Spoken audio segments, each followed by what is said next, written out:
Bene data bakundwa b'umwami Yesu Kristo, mwese abakurikira izi nyigisho tubahaye ikaze mu biganiro bya Saveur Divine. Ibi biganiro mu bitegurirwa n'abavugabutumwa bwiza batandukanye, akaba ari umuhamagaro ugendera ku ijambo ry'Imana byanditse mu gitabo cy'ubutumwa bwiza uko bwanditswe na Matayo ibice 24 umurongo wa 14. Kandi ubutumwa bwiza bw'ubwami buzigishwa mu isi yose ngo bube ubuhamya bwo guhamiriza amahanga yose, nibwo imperuka izahera ko ize. Ibi biganiro mubikurikira ku channel ya YouTube yitwa Saveur Divine. Tubifurije kugubwa neza. Imana Data ari nayo So ibaho umugisha.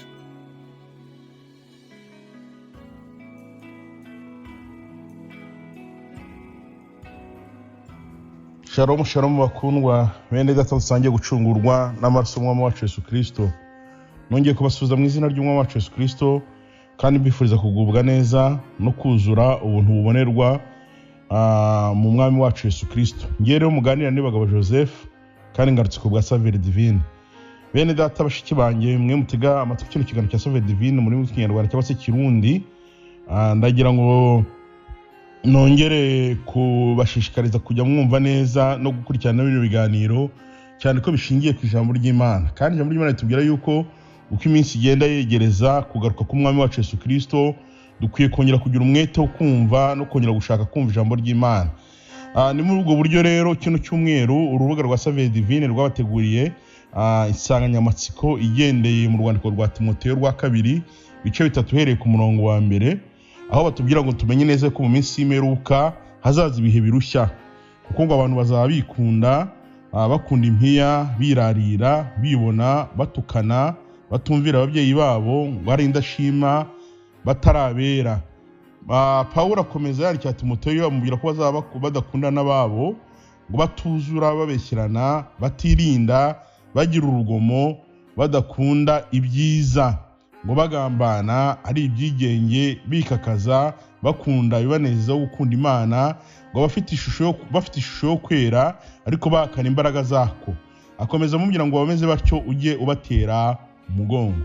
Bene data bashiki banye mwebwe mu kurenya cyangwa cya Saveur Divine, ndagira ngo mbabwire ngo iyo umaze kubona ibimenyetso byo mu minsi ya nyuma cyangwa se iminsi y'imperuka Pawulo yandikiye Timoteyo amubwira, ukabisoma ukabireba uhereye ku cyambere ukagera ku cyanyuma, usanga twarasoye muri ibi bihe Pawulo yavugaga kera hari abantu batari bagira kuri uru rwego, ariko iyo usubije amaso inyuma ukareba urwego abantu bagezeho, ukareba abagukikije, ukareba ibyo unyuramo, ukareba ibyo ucamo, usanga iyi minsi y'imperuka twarisoyemo kandi tuyisoreshejwe muri bimenyetso Pawulo yabwiraga Timoteyo.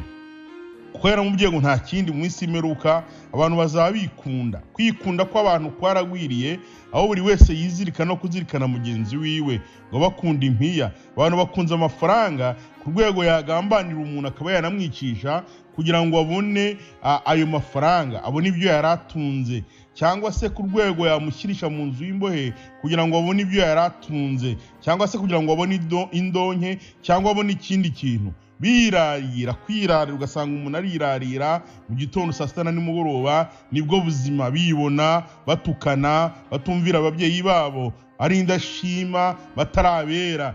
Muri iyi minsi usanga urubyiruko, abana benshi ntibacyumvira ababyeyi babo. Ibi ni ibimenyetso biranga iminsi dusoyemo ko ari iminsi y'imperuka. Abantu gushima kwarashize, uretse gushimwa kugire neza, abantu no gushima Imana muri iyi minsi amashimwe nta kiboneka. Ntibakimenya gushima Imana yabahaye kuramuka no kubaho, Imana yabahaye umwuka, Imana yabahaye kuba bakiriho mu gihe abandi bose bagiye. Hari umuririmbyi nkunda cyane ujye uvuga ngo mbese watanze iki weho ukiriho.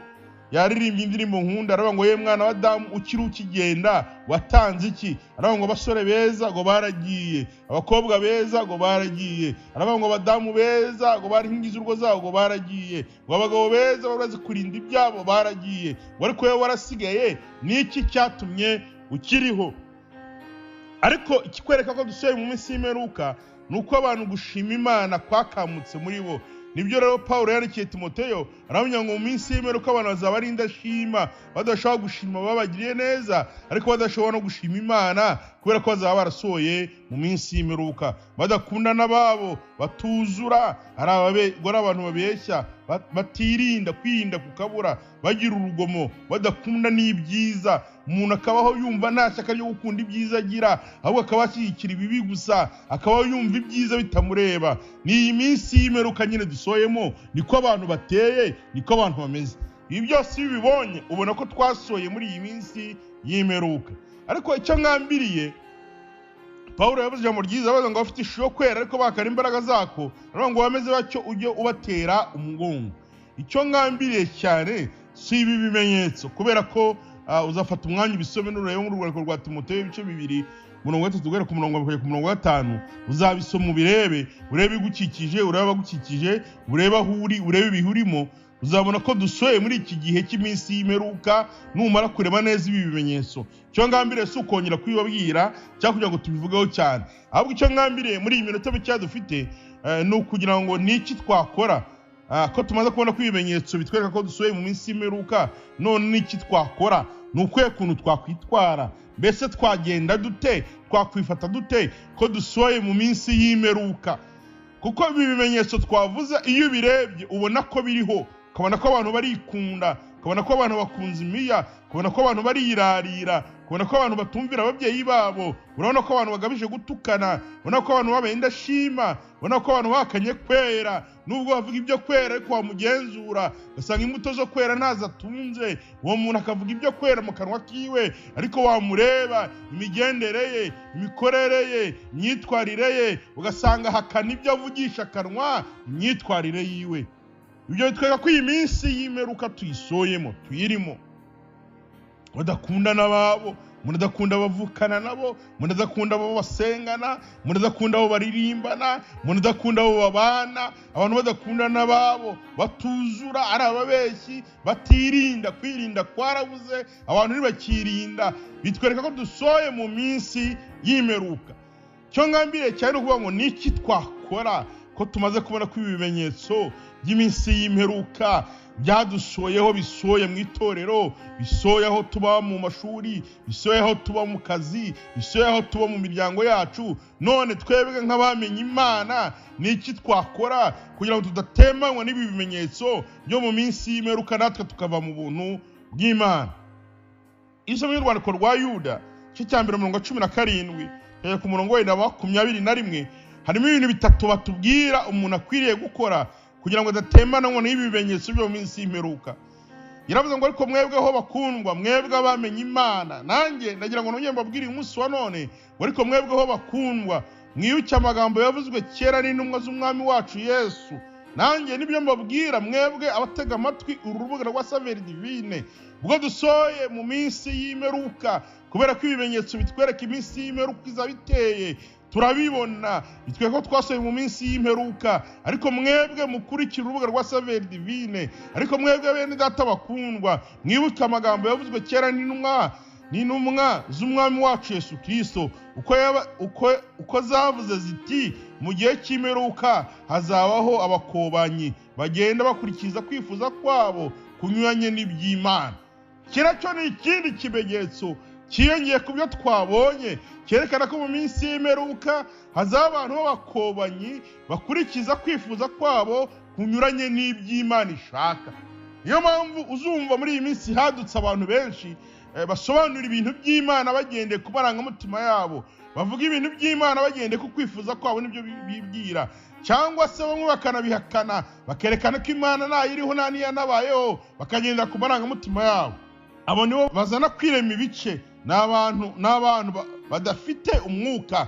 Ariko mwebweho bakundwa, ku murongo wa 20, mwiyubake ku byo kwizera byera cyane, musengere mu mwuka wera, mwikomeze mu rukundo rw'Imana, mutegereze imbabazi z'umwami wacu Yesu Kristo zisohoza ku bugingo buhoraho. Bene data, nibyo nababwiraga, minsi y'imperuka ko tuyisoyemo kubera ko ibimenyetso byerekana iby'insi y'imperuka turabibona. Ariko niki twakora kugira ngo nubwo tuyisoyemo turushaho gukomera, tudatembanwa n'ibi bimenyetso bidusoreyeho? Icyambere tubonye mu rwandiko rwa Yuda were ku murongo wa 17 ku murongo wa 21 icyo cya mbere nuko dukwiye kwikomeza cyangwa se kwiyubaka ku byo kwizera.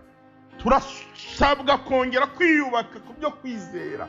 Ntituba abantu bitwa bizeye gusa ariko tudafite ibyo kwizera muri twebwe. Wakwibaza ngo ibyo ni ibiki? Dukeneye kongera kwiyubaka ku ijambo ry'Imana, tugakomera ku byo twizeye, kongera kwiyubaka mu byo kwizerwa. Cyo ni icya mbere. Cya kabiri yarabwiye ngo bene data, ubwo iyi minsi tuyisoyemo mugomba kongera kwiyubaka ku byo kwizerwa, ariko mukongera mugasengesha umwuka iteka. Nabyo mwanditsi yigeze kwandikira abantu ngo mwewe mukwiye gusengesha umwuka iteka mu buryo bwose bwo gusenga. Nimusenge nk'abandi bose, ahubwo mwongere murarike umwuka wera yongerawe muri mwebwe, musengesha umwuka iteka mu buryo bwose bwo gusenga. Icya gatatu ngo kwikomeza mu by'urukundo. Ibi ni ibintu bitatu yababwiye. Arabyo ngo iminsi y'imperuka koko ibimenyetso twega ko tuyisoyemo, ariko se mwakora iki bene data mwe mutega amatwi urubuga rwa Saveur Divine? Ni iki cyo gukorwa ubwo dusoye muri iyi minsi y'imperuka? Ni iki cyo gukorwa ubwo tugeze muri ibi bihe birushya? Nta kindi, ni ibi bintu bitatu. Ni ukwikomeza mu byo kwizera, kandi twagomba kwikomeza mu byo kwizera tukarushaho gushaka umwuka wera kugira ngo uko dusenga kose dusengere mu mbaraga z'umwuka wera. Icya gatatu ni uko twikomeza mu by'urukundo. Mwami Imana yacu yaravuze ngo udakunda mwene se ntakunda Imana. Muzamura urukundo rwanyu. Imana ni urukundo, kandi n'abayishaka bose bayishakira mu rukundo. Mwongere mukunde bene so, muzamura urukundo rwanyu, mwongere mwikomeze mu byo kwizerwa, kandi mwongere musengesha umwuka iteka. Nimuhagarara muri ibi bintu bitatu, ni ukuri ibi bimenyetso by'iminsi y'imperuka dusoyemo ntabwo bizagutembana, ntabwo bizatuma utemba, ahubwo uzahagarara uhame, urindire kuza k'Umwami wacu Yesu Kristo uhagaze neza kandi uri mu buntu bwinshi. Nibyo mbifuriza rero. Ndabifuriza gukomera mu byo kwizera, ndabifuriza gusengera mu mbaraga z'umwuka wera, kandi ndabifuriza kwikomeza mu by'urukundo mu izina ry'Umwami wacu Yesu Kristo. Amen.